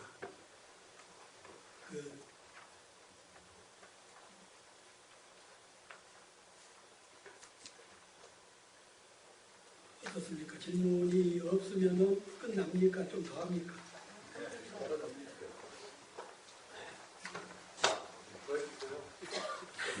저기 한 분 계십니다. 관장님 오늘 강의 잘 들었습니다. 그 내용은 기본적으로 이제 살면서 모든 일에 비판적으로 살아야 된다. 그런 내용은 제가 지각이 됩니다. 근데 제가 오늘 묻고 싶어서 이제 오늘 관장님 강의하고 좀 거리가 있는 것인데 역시나 역사의 싸움입니다. 이제 뭐냐면 요즘에 그 과거부터 중국에서 동북공정 얘기가 나오거든요. 동북공정. 공정이란 말이 이제 요즘 말하면 우리 아르치 말하면 무슨 화대니 프로젝트니 그런 내용을 하더라고요. 그들이 이제 지금 옛날에 고구려나 그 땅 현재 중국의 국경 안에 있는 땅들을 자기들 땅이라고 주장하면서 영구하는 과정이라 이해를 했습니다. 근데 지금 이제 관장님을 비롯한 역사학계 인사들이나 이제 정치하는 이제 정부 인사들이 정보공정의 내용을 그대로 인정하는가, 또는 정보공정, 그들이 주장하고 있는 정보공정의 내용이 억지 있는가, 또는 역사적으로 그런 대로 의미가 있는가, 그러면 이제 우리나라의 학계에서는 그걸 어떻게 대처하고 있는가, 하지 않은가, 아는가, 한다만 지금 행동을 움직이고 있는가, 그런 내용을 좀 알고 싶습니다. 예, 아주 좋은 질문을 해주셨는데요. 네, 참 놀랍고도 안타까운 일이 최근에 우리나라에서 벌어졌어요. 그 노무현 대통령 정부 때 그 문제를 해결이라기보다는 대처하고 연구하기 위해서 고구려 재단이라는 게 나왔습니다.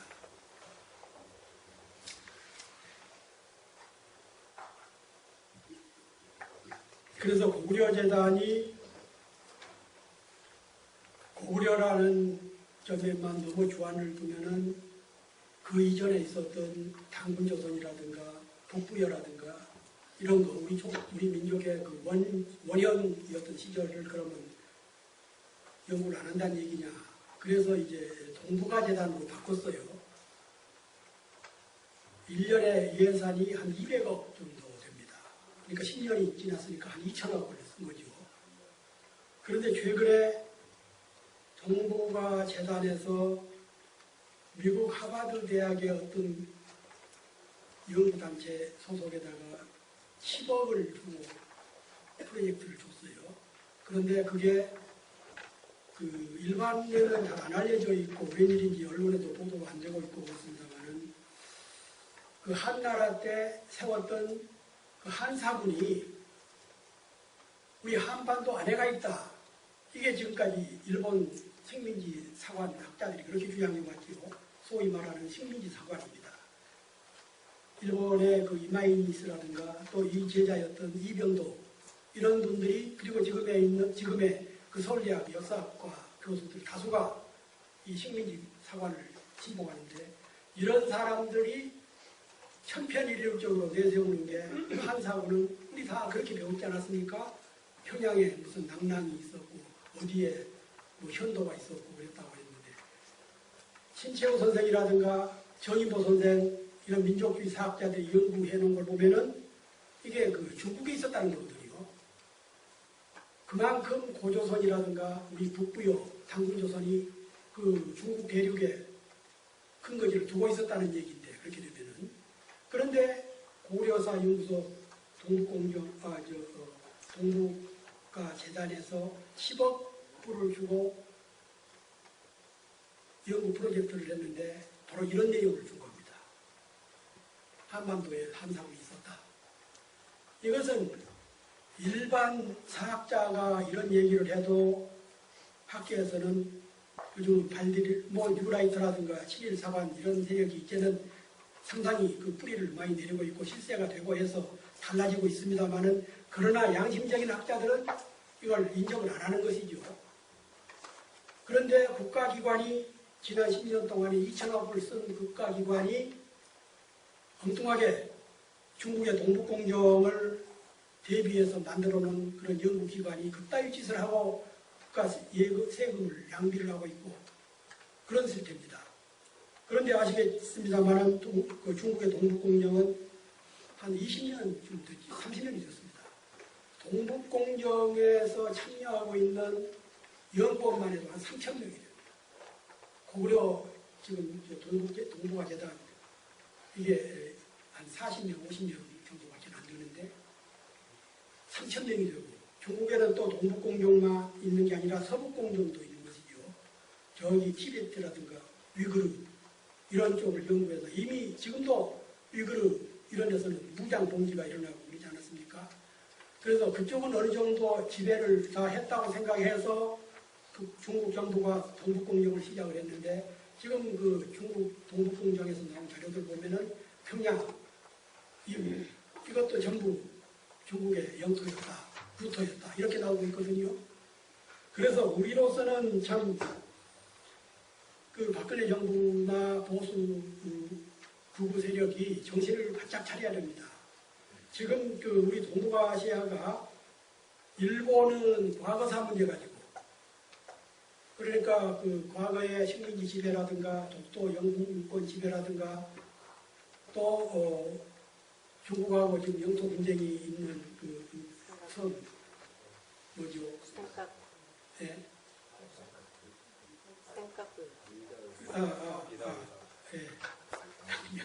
예. 그래서 일본은 지금 미국을 끌어들여가지고 군사대국을 획책하고 있는 그 과거사 문제로 집착을 하고 있고, 한국은 남북 대결, 이념 문제, 현재 문제 가지고 아직도 한 발자국도 60년이 지난 남북 전쟁, 여기서 한 발자국도 뛰어넘지 못하고 있는 현재에 빠져 있고, 중국은 미래를 지금 노리고 유인위성을 몇 년 전에 유인위성을 노렸죠. 그리고 앞으로 10년 정도 지나면은 미국을 경제력으로 앞지를 수가 있고, 20년 지나면은 그 과학기술 문제, 병기 문제를 거의 비슷해진다는 겁니다. 이렇게 되면은 이제는 G2 거대 국가, 미국과 중국의 G2가 문제가 아니라 세계 최표 국가가 될 가능성이 대단히 많이 있는 것이죠. 그런 상황에서 우리의 그 위정자들은 지나치게, 특히 그 박근혜 대통령이 이 부분만은 상당히 유연성 있게 미국과 중국을 그런 동시에 그 관계를 맺고 관심을 많이 기울이고 있는데, 이명박 씨는 완전히 그 미국 일방만 해가지고 그 중국을 적으로 만들어. 그래서 중국에 가서 보면은 우리 친한파 학자들 만나도 아주 노골적으로 그런 얘기를 하더라고요. 돈은 중국에서 벌고 외교는 미국하고 하고, 인조 반정 때 인조 광해군이 명나라하고 청나라한테 등거리 외교를 할 때 이걸 명나라 은혜를 배반하는 반역이라고 해가지고 결국은 광해군 쫓아내버리고 그걸 인조 반정이라고 했던 거 아닙니까? 그리고 앞서 말씀드렸던 그 309번도를 했던 그런 치욕을 겪고 그랬는데, 지금도 한반도 상황은 중국하고 미국의 양대 구조 G2 속에서 우리가 갈피를 잡지 못하고 있다. 이때 현명한 지도자가 있다 그러면은 미국하고는 적절한 관계를 유지하고 중국하고도 적절한 관계를 유지해서 북핵 문제를 해결하고 육자회담을 서두르고, 그래서 그런 그 미국이 북한을 국교 인정을 하면서 북핵을 해결하고 그런 수준을 밟아야 되는데, 모처럼 김대중 대통령이 그 노련한 정책으로 남북 화해를 해서 남북 관계가 어느 정도 6.15 선언이죠. 했는데, 그리고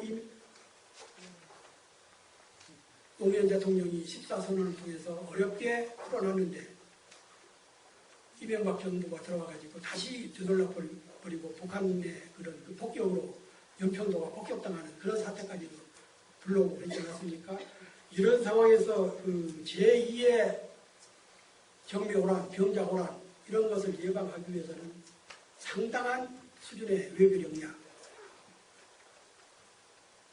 그리고 남북 화해, 제가 북한을 몇 차례 가봤습니다만은 이미 경제 체제 싸움에서는 북한을 우리가 압도한 지가 오래됐습니다. 우리나라 국방 1년 국방 예산하고 북한의 전체 예산하고 거의 맞먹어요. 이미 북한은 국가로서의 그런 기능을 상실한 부분이 참 많습니다. 이런 때일수록 우리가 포용력을 발휘하고, 그 김대중 대통령이 가끔 인용했던 얘기입니다만은 그 쥐가 골목으로 몰리면 고양이한테도 덤비듯이 저렇게 그 미국이 압박을 하고 남쪽에서는 훨씬 잘 살아버리고 믿었던 중국도 한국하고 교류를 해버리고 소련은 먼 산 봐버리고 그러면 북한이 갈 길이라는 게 핵밖에 만들 게 없지 않느냐. 역지사지를 해보자. 북한의 핵을 포기할 수 있도록 동시에 미국이 국교를 선언하고 일본이 그런 그 식민지 배상을 해주고 우리도 어느 정도 지원을 하고 지금 북한에 있는 그 천연 자원 대부분이 다 중국으로 넘어갔습니다. 유화도 그 이성계가 회군했던 유화도 같은 것도 중국한테 50년 조차를 해요. 더 이상 천연 자원 이런 게 넘어가지 않도록 그 박근혜 대통령이 입만 열면 통일은 대박이다. 말은 그럴듯하게 하면서 행동은 대박을 하려고 하면은 북한에 있는 자원을 우리가 활용할 수 있는 기. 그래서 이명박이가 참 머저리 같은 대통령이었다는 게 북한에 있는 그런 자원을 내버려 두고 아프리카 광산을 개발한다고 엉뚱한 짓만 해가지고 그 많은 달러 다 갖다 낭비해버리고 그런 것이죠. 그래서 제가 얘기가 다시 좀 돌아갔습니다만은 이 중국의 동북공경 이것도 우리로서는 상당히 중대한 문제입니다. 땅 99마지기 가진 사람이 한 마지기 가진 옆에 사람 보고 그놈만 내가 가지면 100마지기 채울 수 있을 텐데 그러니 형국이거든요. 중국이 우리나라 남한에 비하면 한 100배, 98배, 남북한 합하면 한 89배 정도. 그런 중국이 우리 같으면 그래 티베트 너네들 그 수만 년 역사 있는 나라니까 잘 살아라. 그리고 우리하고 적대만 하지 말아라. 그리고 위구르 그 독특한 아랍 계열 민족인데 그럼 우리가 같이 살자. 그리고 남북 합의해서 잘 살자. 그러면 될 텐데 마침 99석 가진 그런 놀부처럼 그런 생떼를 부리고 있거든요. 그래서 이런 때에 우리 국민들이 깨어 있어야 됩니다. 중국의 힘 무섭지요. 일본의 저돌성 우리가 경험해보지 않았습니까? 남북이 합해도 당할까 말까 한데 남북이 분열돼서 국력의 거의 반 이상을 국방비에 써버리고 걸핏하면은 동족끼리 좌경, 용공, 종부 어쩌고 하고 북한은 서삼순도 철안해버리고 하는 이런 야만적인 행동 이런 것을 지켜보면서 우리 민족의 장래 또 언젠가 우리가 또 독립운동을 해야 되지 않나라는 그런 참 불안, 위기 이런 걸 갖게 되고 그렇습니다. 아무튼 이 동북공경 문제 제가 이쪽에 전문가가 아니어서 자세히는 말씀을 못 드리겠습니다만 선생님 그런 질문에 대해서 우리가 함께 연구를 해보는 과제로 삼고자 합니다.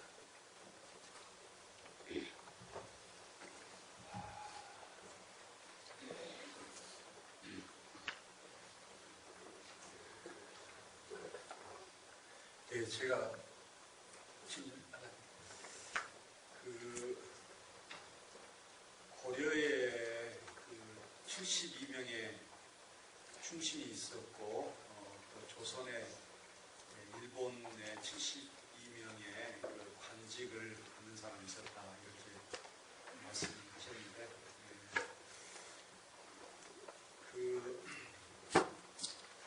정의에 대해서 좋은 말씀 해주셔서 감사하고 우리 선생님께서 국립 관장님 하시면서 김구평전이라는 많은 현대사의 위대한 인물들에 대한 편장을 쓰셨는데요.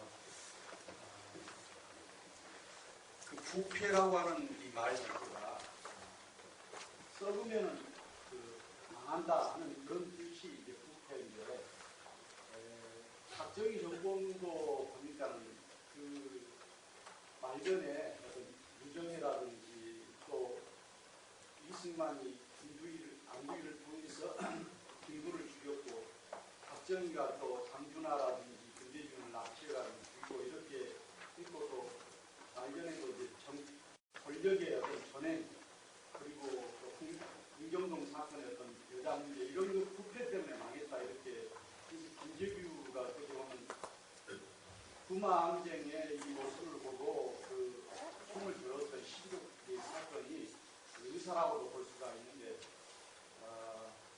그래서 이제 김문수라든지 이재호 같은 사람도 민중운동을 하면서 정권과 타협했던 이런 변절자 설세가 되고 그랬는데요. 그 요즘 그 정도전이라는 드라마를 통해서 봤을 때 책에도 그 고려 말의 시대가 나라가 아니었다 해가지고 이제 기업군 것이거든요. 그래서 이제 잘못된 것들은 이렇게 그 기업고 하는 것이 그 조선 초기에 그런 나라를 세운 사람들의 그 뜻이었기 때문에 그 고려 말의 그 충신들이 과연 옳았는가 아니면 조선 그 사람들이 옳았는가 이것에 대해서는 좀 나름대로 보는 견해가 있을 것 같아서 제가 말씀드립니다. 예. 그런 얘기가 있죠. 역사학계에서 정언처럼 나오는 게 역사의 가정은 부지없다. 우리가 그 가정을 부지없다고 하지만 또 어떤 사안에 대해서는 가정을 해볼 필요는 있는 것이죠. 그래서 거기서 교훈을 얻을 수가 있는데 그런데 고려는 그 몇 차례 망할 기회가 있었는데 우선 그 정중부라든가 이런 무신난 때 무신난이 거의 그 한 100년 가지 않았습니까? 4대 무신난이. 그리고 그 무렵에 몽골이 침략을 해가지고 98년 동안 몽골 지배를 받았어요. 그나마 그 고려에서 이제 충렬왕, 충신왕, 뭐 이런 그 충자 돌림 왕이 네 분 있었죠. 이게 고려 원나라에다가 충성하자는 하라고 해서 충자를 붙인 이름이라고 그러더라고요. 그랬는데 그때부터 이미 고려 왕조는 그 망해갔던 것이죠. 그리고 이제 그 역성혁명, 그 성을 바꾸는 혁명은 불가피한 상황이었는데 다만 그 이성계나 이방원의 야망하고 정도전의 그런 그 새 나라 건국의 의지는 달랐던 것이죠. 이 정도전은 제가 어느 글에도 썼습니다만은 그때 당시에 정도전의 그런 그 생각하고 그 경륜하고 우리나라에 잘 안 알려져 있는데 그 임시정부의 건국강령 같은 것을 쓰신 분 누구였죠? 조소왕. 예, 조소왕 선생에 나오는 상균주의 이런 것하고 거의 비슷한 대목이 많아요. 그래서 정도전은 군권과 신권 중에서 신권을 우위에 둔다. 왕은 입헌군주국가의 왕처럼 그냥 그 국민 통합의 상징으로서만 존재를 하고 정치는 신하들이 유능한 신하를 모아서 신권으로 해야 된다. 이게 그 정도전의 생각이었거든요. 그런데 이성계는 이제 나이가 많아서 그렇게 정권 오래 줄 처지가 못했지만 이방원이 생각할 때는 자기네가 역성혁명을 해서 쿠데타를 일으켰으면 절대 왕권을 가져야 되는데 저자가 자꾸 신권 하자고 하니까 제거를 해버린 것이죠. 지금 저 정도전 죽은 것까지 나왔나요? 안 나왔어요. 아직 안 나왔어요? 저는 어쩌다가 한 번씩 보고 봐야 되겠다 하면서도 깜빡해버리고 그랬는데 그 정도전이 죽지 않고 살아있었다 그러면 조선은 볼만한 나라가 됐을 겁니다. 그때 이미 그 노비를 해방시키려고 했고 그리고 그때 이미 조선 고려 왕씨들이 가지고 있는 재산들 전부 모아가지고 균등제인가? 뭔제 있었죠. 균등제? 과전제 이런 것들을 부상하고 있었고 그랬는데 그 선생님이 말씀하신 그 핵심은 그러면은 어느 쪽에 올리냐 과연 등운동 72현이 망해가는 왕조에 충성을 다하는 게 그게 도리냐 아니면은 정도전이나 조준이나 또 그 몇 분들은 참여를 했잖아요. 예, 그런 사람들이 오르느냐 이것은 제가 그 양도 일단으로 답변할 수 있는 성격은 아닌 것 같고 다만 적어도 고려 후기 때부터 유교가 들어와서 유교가 국교가 됐는데 충효사상 이런 걸로 봤을 때 그 사람들은 그 시대의 지식인으로서 선비로서의 할 일을 다 했다. 새 왕조의 그 쿠데타를 그것도 그 이성계가 중국의 요순처럼 선양을 요 왕이 이 순왕에게 자기 아들보다도 순이 더 똑똑하니까 왕위를 넘겨주지 않았습니까? 그렇게 선양을 하는 것이 아니라 위화도까지 가서 그때는 조선 만주가 어지러울 때니까 이성계하고 최영이 북진 정책을 해서 만주로 진격을 했으면은 보역 반감 이제 윤관이 쌓았던 육성인가요? 이런 것들을 회복하고 그럴 수 있었다는 게 국제정치학술을 연구하는 사람들의 평가더라고요. 그때는 워낙 그쪽이 엉망이었으니까.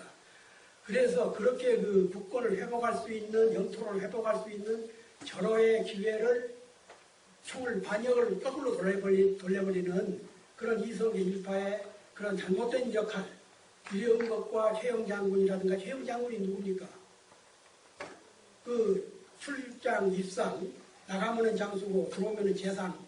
우리 조선 역사에서 5천년 조선 역사에서 문무를 갖춘 그만한 장군 재상이 드물거든요.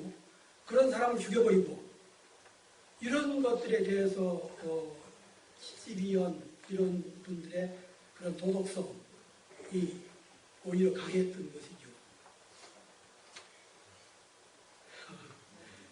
제가 잘 모릅니다.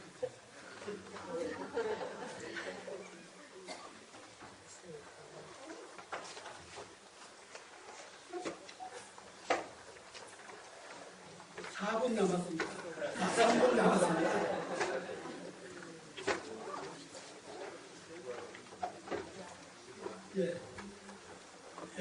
끝까지 경청해 주셔서 감사합니다.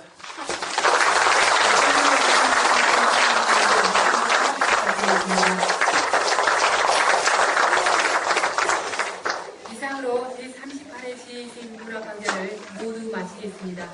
대단히 감사합니다. 다음 강좌는 오는 6월 12일 김간재 변호사의 국민모범 전담인이 진행되겠습니다. 많은 참여 부탁드립니다.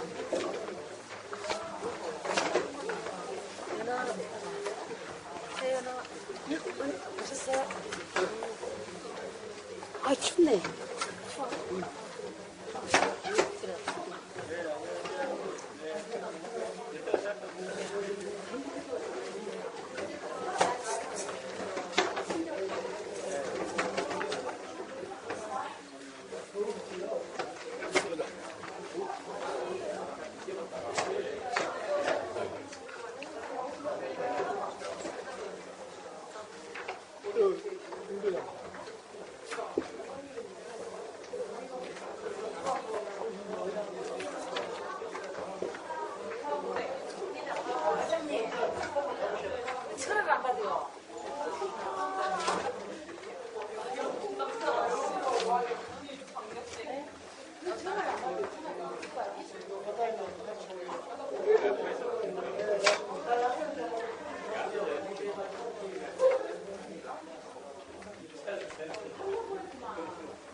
맞아, 개 당황했다. 나 그 웃을라 했거든. 애들이 완전 웃기는 거야. 멈췄네.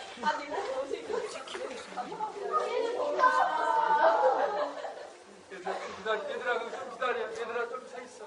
야, 기다리래.